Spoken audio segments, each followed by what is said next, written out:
Welcome to the Jedi Ranger. I'm JohnBerry555, and this is my review of the 3 Assaj Ventress episodes of Star Wars Tales of the Underworld. Episode 1, A Way Forward, Episode 2, Friends, and Episode 3, One Warrior to Another.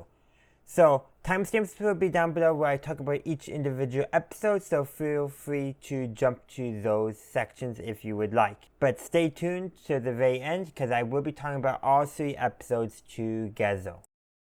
And it's time to talk about Star Wars Tales of the Underworld. We're going to begin with talking about Episode 1, A Way Forward. It's the first of the 3 Assaj Ventress episodes. In this one, we get to see how she survived death from the end of Dark Disciple. And I did like how that really nicely tied in there to the book with the green flames and all of that. And though it sounds like she might have had a delay before she actually was resurrected, reborn. I'm not sure what term to use. Overcame death. I got better, you could say. But anyhow, basically, after all that, apparently the catch for her, not moving on to the nether realm of the Force is she loses her, i.e. probably her connection with Quinlan, their love, or something along that line, meaning somehow they'll be prevented from reuniting, perhaps. But at the same time now, she's trying to live a quiet life, avoid attention from the Empire and all that, and she's working basically as the bouncer for a docking bay to people who can't pay or will cause trouble. Well, anyhow, a former Jedi comes in. She doesn't pick it up that quickly, but when Ventress sees Jedi Padawan, I'm guessing, use a mind trick on the docking bay lately, she picks up right away. And then tries to get him out, and the Empire's under, tells him to hide behind the desk, and actually successfully uses the mind trick on the Stormtroopers. No problem there. Also, those scenes establish that she doesn't kind of want a more action life, so I'm going to guess this is set before the episodes in the Bad Batch, given that it seems like right now she's just trying to, avoid trouble, live a quiet life, because apparently she's liking right now. But meeting up to Jedi, they get chased by the Empire, and an Inquisitor shows up. Meanwhile, that former Jedi Padawan, I'm guessing Padawan, is asking, who are you? How did you survive? And we know who she is. He doesn't. But Ventress does say, if you knew who I was, or something along that line. But eventually, after facing the Inquisitor, which Ventress does not dispatch. No, the Jedi Padawan does, which indicates that he might have some darker tendencies that he may need to work through. And then Ventress, once they get aboard the ship that's even the plan, reveals who she is to him. And I can't tell if he looks taken aback or something, but it's definitely going to be really interesting. But the episode is called The Way Forward, and sounds like she has a new way forward, especially when she learns of the path from that Jedi and that Quinlan's involved. Maybe she sees she has a chance to reconnect with him or something. But it's going to be very interesting to see how this develops in the next 2 episodes. And we're going to be talking about the second episode of Star Wars Tales of the Underworld. Episode 2 is Friends. It's the second of the Ventress episodes, and, now that he's met the Jedi, whose name we finally learned, and my brain is like, but I already forgot, they go to, I'm pretty sure it's Nar Shaddaa, and meet up with an old bounty hunter friend, in quotes, Ventress. I'm pretty sure we saw this bounty hunter actually back in some of the Ventress episodes of the Clone Wars where she teamed up with Boba Fett. I'm pretty sure it's the same character right there. But anyhow, they agreed to do a job with her to steal from the Empire in order to get some intel on the path. Ventress is still being cagey why she's so interested, and that bounty hunter does give the Jedi a little bit of a point that Ventress really does anything for selfless reasons. But the thing is not many people know of everything Ventress went through in Dark Disciple, but at the same time, we know the reason why she's now interested in the path is because she's hoping to reunite with Quinlan.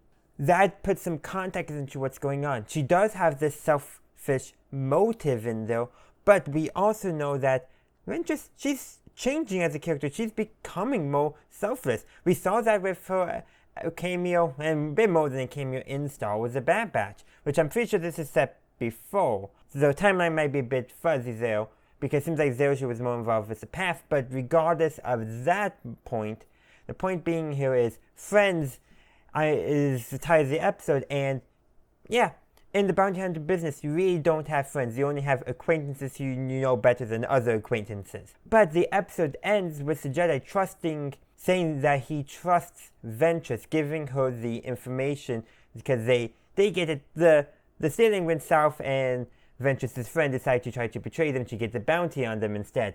So I don't think the Empire will appreciate them also having tried to steal from them. But that's more of a side point. The point being is that Ventress is being trusted. She's getting herself into a circle where she can actually trust people and have friends.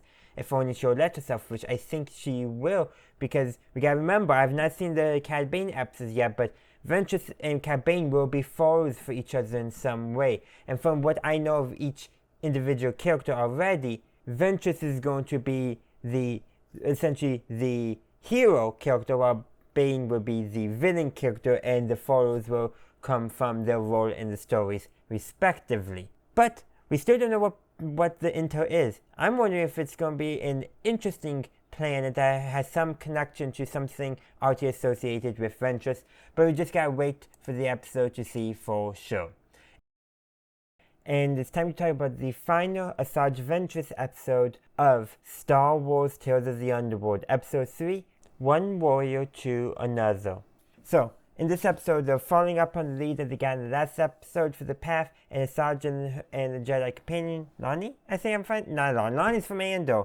Again, name is blanking for some reason. Whose name I should have looked up a long time ago, but it's Lyko. Anyhow, they're on the planet, and eventually it's dry desert. They're running low on water, and they come to a farm.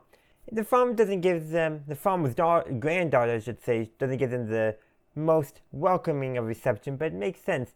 Her grandfather was a former Separatist commander, has his medals on the wall and everything, and recognizes Ventress. Well, in exchange for information on where a canyon is, where they can meet up with the path, they agree to get some water because the farmer and his granddaughter have been struggling getting water because of quote-unquote raiders. They get the water attack, and Lyko, being a Jedi in that, actually knows the language. Must have been one of the languages studied. He's able to basically broker a temporary peace where basically they agree not to fight each other and share the water. The exact details of the agreement are left unstated, but the idea is him being a Jedi is what solved the situation. Well, the episode is titled One Warrior to Another, and that's Assaj to that farmer, that's Assaj to the former Separatist, but in reality, it's the Jedi, the one who's not a warrior, even though Jedi can be warriors, is what resolves the conflict of the episode. Eventually they get to the canyon, actually thanks to the local population, who the former Separatists had called the Raiders, and, well, whether Lyko makes the ship or not is left a bit iffy, but he decides to stay with Ventress. Ventress decides not to go on the ship, not to connect up with the path, though I do think she might still connect with the path to help them out, but not in the sense of finding Quinlan. She's accepted that she and Quinlan, for whatever reasons, will never be able to get back together. And no, she's accepting that that's what she gave up to stay in the world of the living rather than going to the netherworld of the Force for the time being, at the very least. And that's where her episode ends. Stay tuned for when I talk about all 3 episodes together.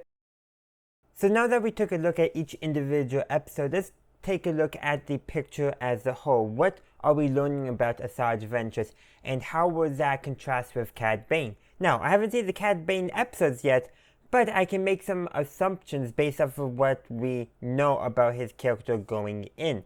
But focusing on Assaj Ventress, we see basically her resurrection, her overcoming death at the very start, and we learn that basically in exchange for that, she basically loses her heart, i.e. her connection with Quinlan. So that's why in the show, in other episodes, she does not reconnect with him at all, even though that's essentially the reason why she told herself why she was helping the Jedi Lyko. That's what she told herself. But deep down, I think she did want to do the right thing and help him escape the Empire. And she just, until the end, couldn't really admit that yet. Lyko picked up that Quinlan was the reason why Assaj was helping him, and I think part of the reason that he decided not to go is because Assaj chose not to go. That's why I'm reading Zero basically so that, hey, she's actually choosing to be selfless rather than selfish for a change. Maybe I should stick with her, even though apparently we know each other and rib on each other, to help her stay on that selfless path, which would be a very Jedi thing to do. After all, in Dark Disciple, we do basically see Assaj turn over a new leaf, and this is helping reinforce her turning over the new leaf. She's lying to herself about why she's doing the right thing, but she does still do the right thing in the end for the right reason. That's at least how I took away the story being told for Ventress and her character development. How would that contrast with Cad Bane, on the other hand, is a different matter. Likely, Cad Bane would think he's doing the right thing, but he's actually doing the wrong thing. That's kind of the inverse I'm expecting. He does the wrong thing, the selfish thing, but he's telling himself he's doing it for a selfless reason. That's my prediction going into those episodes. We will see how right that is when we actually watch those episodes. So stay tuned for that, but in the meantime, let me know what did you think of the Assaj Ventress episodes of Star Wars Tales of the Underworld. Thank you for watching my video. I do hope you enjoyed it. If you did, please be sure to give this video a like and share. Also, consider subscribing to my channel to stay up to date on all my latest content. In the meantime, thank you for watching, and as always, have a good day, a good night, wherever you are. May the Force be with you, always.